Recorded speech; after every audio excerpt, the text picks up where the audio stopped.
La plupart d'entre nous vivent avec la peur constante que l'élément qui répond actuellement à nos besoins disparaisse un jour. On a peur que la personne qui nous aime cesse un jour de nous aimer. On a peur que le travail qui nous nourrit cesse un jour de nous nourrir. On a peur que les relations qui nous soutiennent cessent un jour de nous soutenir. Si vous êtes nouveau sur cette chaîne, n'oubliez pas de vous abonner à cette chaîne pour être informé des différents contenus arrivant sur cette chaîne. Ainsi, pour rester en contrôle, nous nous accrochons à ces personnes et à ces objets qui répondent à nos besoins. Nous essayons de nous faire aimer. Nous essayons de faire en sorte que le travail ait besoin de nous. Nous saisissons les personnes, les objets et les éléments qui nous font sentir importants, puis nous y accrochons. Cela nous rend alors esclaves de ces personnes et de ces sujets.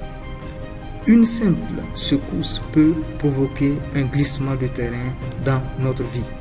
Lorsque notre seul moyen de nous sentir appréciés est notre argent, alors nous deviendrons esclaves de notre argent. Lorsque notre seul moyen de nous sentir aimés est notre apparence, alors nous deviendrons esclaves de notre apparence.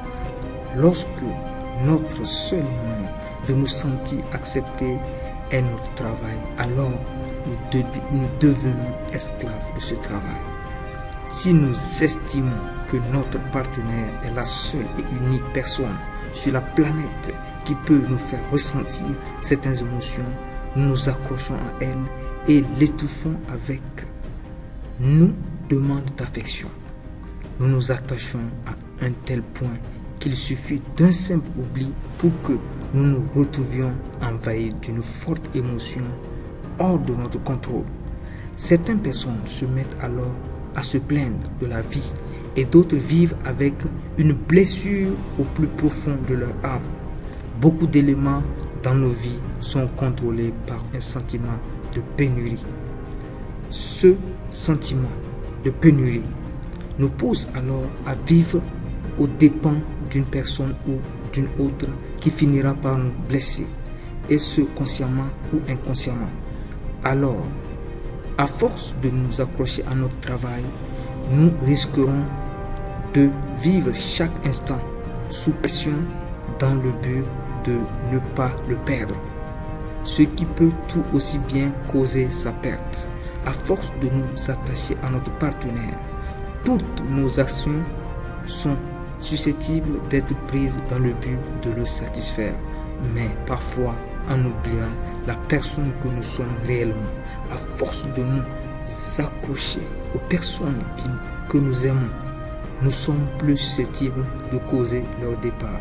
En réalité, nous confondons les éléments qui répondent à nos besoins avec les besoins eux-mêmes. Vous n'avez pas besoin de votre partenaire. Vous avez besoin d'être aimé. Vous n'avez pas besoin d'être belle. Vous avez juste besoin de vous sentir apprécié. Vous n'avez pas besoin de votre emploi. Vous avez besoin de se sentir en sécurité.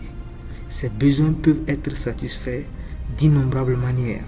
Ce partenaire que vous aimez peut vous quitter. Que ce soit par la mort ou par la trahison, mais il y en aura éventuellement un autre. Vous pouvez être mis à pied de votre travail.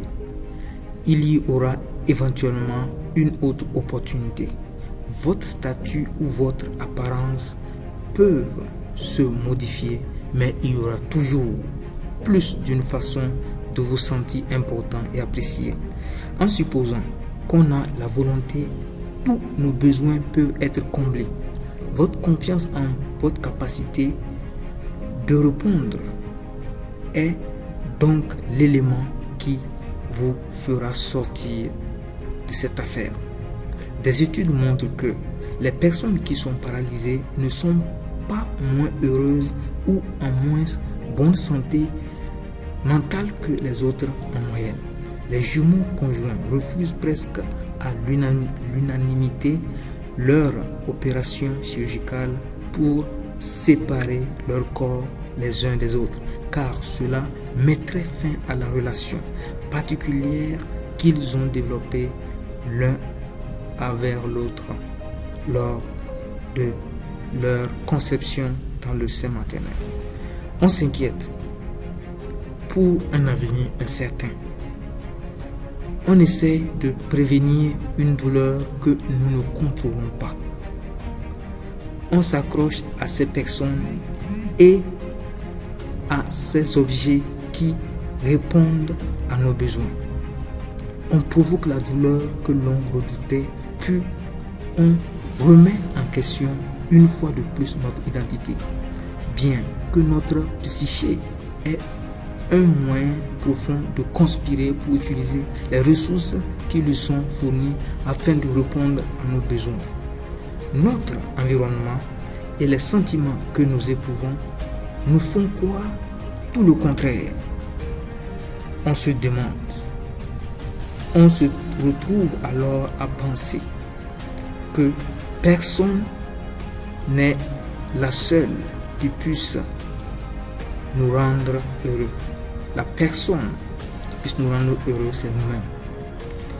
On se rend compte que ce travail est le seul qui puisse nous nourrir ou que ces relations sont les seules qui peuvent nous soutenir. On se retrouve ainsi pris au piège avec cette personne, ce travail ou ces relations qui nous exploitent tels des esclaves à vide de sens. Récemment, un ami m'a demandé qu'est-ce que je ferais si je me réveillais demain sans argent, sans amis ni famille. Ma réponse était, je ne sais pas. Je ne sais pas ce que je ferai pour m'en sortir. Je vais pleurer et me plaindre. Je vais m'inquiéter et me battre. Je sais que ce serait difficile et que je m'en sortirai seul. Mais je m'en sortirai. C'est la mentalité que tu dois avoir. Et non avoir peur du futur ou d'un avenir incertain. Par le temps, toute chose finira par se dissiper. Toute difficulté finira par passer. Tous ces sentiments s'estomperont. Toutes ces personnes et ces objets qui nous font sentir importants disparaîtront. Le bonheur n'empêche pas ces pertes. L'adaptation est la clé du succès.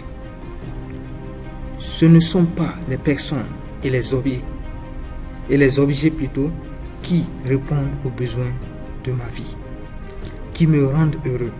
Je me rends moi-même heureux. Si tous ces éléments venaient à disparaître pendant que je pleurais leur perte, je trouverais de nouvelles personnes et de nouveaux objets, de nouvelles activités, de nouvelles passions. Je me construirai une nouvelle identité et je vivrai. Et vous, posez-vous la question, est-ce que vous en ferez de même? Il est temps que vous sachiez que vous ne devez pas dépendre de qui que ce soit. Vous devez vivre votre vie. Vous devez faire ce qui vous passionne. La plupart des gens ont peur de l'avenir incertain. Ils ont peur de perdre qui que ce soit dans leur vie. Sache que tout passe. Toutes les difficultés finiront par passer. Si aujourd'hui vous avez un compte en banque vide, ne vous dites pas que c'est fini. Rien n'est fini. Ce n'est que le début d'un nouveau départ dans votre vie. Il est temps que tu prennes ta vie en main. Il est temps que tu arrêtes d'avoir peur de l'avenir, d'avoir peur de tout ce qui t'arrive comme malheur. Car tous ces malheurs ne sont que temporaires. Il faut prendre conscience que le futur est à ta portée et tu dois te battre. Tu dois arrêter de procrastiner. Tu dois arrêter de te plaindre chaque jour de ta situation, de tout ce que tu traverses. Même si tout le monde arrive à te quitter à cause de ton projet, à cause de la vision que tu as, va-t'en et laisse les personnes qui t'ont quitté. Ensuite, ils reviendront à toi quand tu auras réalisé ton rêve. Alors, inutile de courir derrière les gens, même s'ils sont les membres de ta famille. Cours derrière tes projets, cours derrière tes rêves. car il n'y a que ton rêve qui valent la peine d'être poursuivi. Si cette vidéo t'a plu, n'oublie pas de t'abonner, de partager massivement cette vidéo et si ce contenu t'a vraiment plu, n'oublie pas de mettre un pouce bleu, de liker la vidéo. Cela sera super simple de ta part. Rendez-vous au sommet du succès et de la liberté financière.